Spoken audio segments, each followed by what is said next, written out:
যারা আমার ভিডিওটাকে দেখছেন তারা আমার ভিডিওটাকে লাইক করুন, আর যারা আমার চ্যানেলটা রেগুলার দেখেন তারা আমার চ্যানেলটাকে সাবস্ক্রাইব করুন। পরের বছর মোহামেডান আইএসএলে কোন কোচের আন্ডারে খেলতে পারে? পরের বছর মোহামেডান আইএসএলে অ্যান্ড্রি চেন্ডিসফের আন্ডারেই খেলতে চলেছে। কেননা অ্যান্ড্রি চেন্ডিসফ এই টুর্নামেন্টে যেভাবে মোহামেডানকে চ্যাম্পিয়ন করেছে এবং যেভাবে অ্যান্ড্রি চেন্ডিসফ এই পুরো আই লিগটা অসাধারণ ফুটবল খেলিয়েছে, তার একটা রিওয়ার্ড হিসাবে মোহামেডান টিম ম্যানেজমেন্ট চাইছে যে অ্যান্ড্রি চেন্ডিসফ মোহামেডানের কোচ থাকুক। এবং মোহামেডান অ্যান্ড্রি চেন্ডিসফের আন্ডারে একখানা মাত্র ম্যাচ হেরেছে, সেটা রিয়েল কাশ্মীরের কাছে, সেটা এই নৈহাটি স্টেডিয়ামেই হয়েছিল। বাদ বাকি এন্টায়ার টুর্নামেন্টটা মোহামেডান একটাও ম্যাচ হারেনি। বলা চলে ভারতের যেখানে যেখানে খেলা হয়েছে মোহামেডান সেখানে সেখানে গিয়ে জিতে এসেছে। মানে বলা চলে ভারত সেরা, এক কথায় ভারত সেরা পারফরমেন্স দিয়েছে মোহামেডান।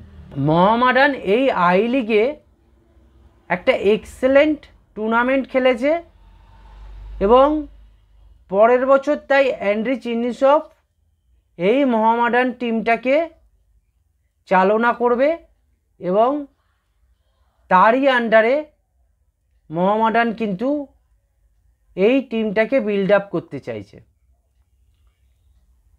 এইটা হচ্ছে মোহামেডানের একটা বিশেষ সূত্র থেকে খবর এসছে যে অ্যান্ড্রি চেন্ডিসফই পরের বছর মোহামেডানে থাকতে পারে।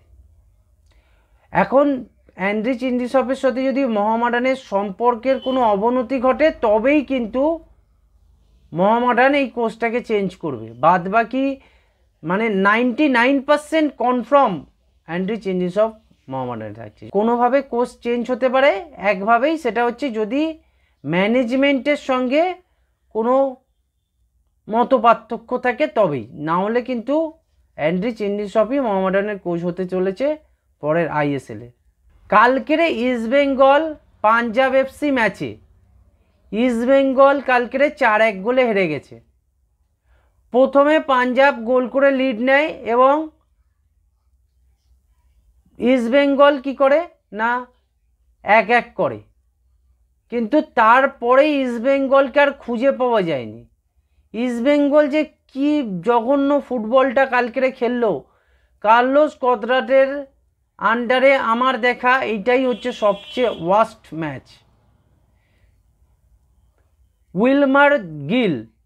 জর্ডান উইলমার গিল সে গোল করে বেরিয়ে গেল দুখানা, মাদি তালাল গোল করে গেল। অসাধারণ, মানে বলা চলে যে মাদি তালাল বলে প্লেয়ারটা যে পাঞ্জাব এফসি কোথা থেকে তুলে এনেছে, সেটা হচ্ছে মানে একটা কে রিক্রুটটা করেছিল তার মুখটা আমার দেখতে হয়। এত দারুণ একটা প্লেয়ারকে তুলে আনলাম পাঞ্জাব এফসি যে বলার কথা নয়। বয়সও বেশি নয় প্লেয়ারটার, 26-27 বছর বয়স, এক্সেলেন্ট প্লেয়ার। একদম পাঞ্জাব এফসিকে এই যে এতটা পথ নিয়ে যাওয়ার পেছনে আজকের 8 নম্বরে হয়তো পাঞ্জাব এফসি ফিনিশ করলো ঠিকই, কিন্তু সেকেন্ড লিগে পাঞ্জাব এফসি যেভাবে ফুটবলটা খেললো, যে কোয়ালিটি দেখালো পাঞ্জাব এফসি, সেটা কিন্তু এক কথায় অসাধারণ। তার জন্য সবচেয়ে বড় কৃতিত্ব যদি হয় সেটা হচ্ছে মাদি তালালের। মাদি তালাল এক্সেলেন্ট ফুটবল খেলেছে, বলা চলে যে একার কাঁধে ভর করে পাঞ্জাবকে নিয়ে গেছে। তাই পাঞ্জাব এফসি হয়তো এই আইএসএলে টপ 6টা সিকিউর করতে পারলো না, কিন্তু পাঞ্জাব এফসি দেখিয়েছে যে তাদের মধ্যে সেই কোয়ালিটি আছে। তারা আগামী দিনে এই আইএসএল টিমগুলোর সঙ্গে ভালো ফুটবল খেলার যে ক্ষমতা সেটা কিন্তু এই টিমটার মধ্যে আছে।